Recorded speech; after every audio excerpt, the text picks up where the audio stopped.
Jinping in Beijing just a few hours ago. The Prime Minister is on a 3-day visit where he hopes to unlock trade opportunities, but the trip has come under intense scrutiny following concerns around alleged human rights abuses in the country.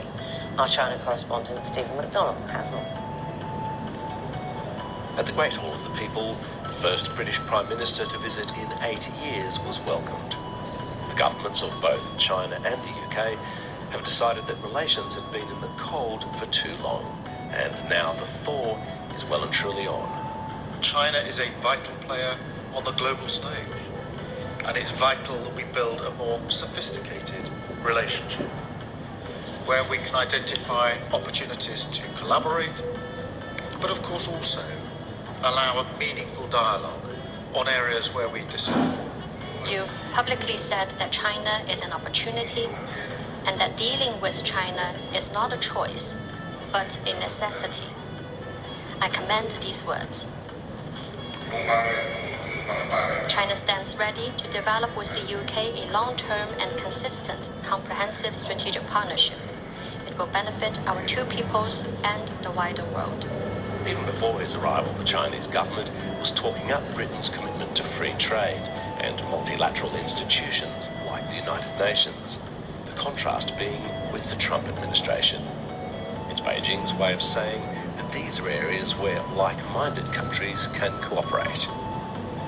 Boosting business and cultural links may be dominating this trip, but whether it be the Chinese government's treatment of ethnic minorities in Xinjiang or other accusations of abuse, sensitive issues can't be ignored.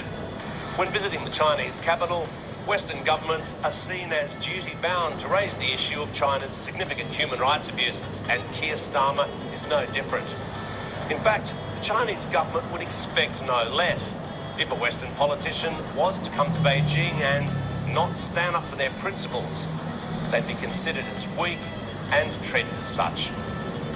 However, the goal of trips like this is not to focus on points of difference, but where cooperation can be achieved, and a series of deals are expected to be signed over the coming hours. It's why Britain's business community has joined this delegation in such big numbers. Stephen McDonnell, BBC News, Beijing. Let's talk to our China correspondent Laura Bicker, who's in Beijing for us this morning. Laura, morning to you. This meeting is significant for both leaders, isn't it? Well, it's significant for Britain in that it's here to do business, and in the next few hours, as Stephen has just said, we are expecting a raft of announcements. Now, it could well be, and this is from discussions or from people who are in the room with these discussions, that we're hearing that there could be some investment, for instance, in car plants in the United Kingdom. There may also be some deals to be done with the likes of British luxury brands, from Burberry to Brompton Bikes, who want more access to Chinese markets. But for the Chinese, this is being framed in more global terms. You heard President Xi there talk about this visit happening in turbulent times. It's hard to ignore the subtext here.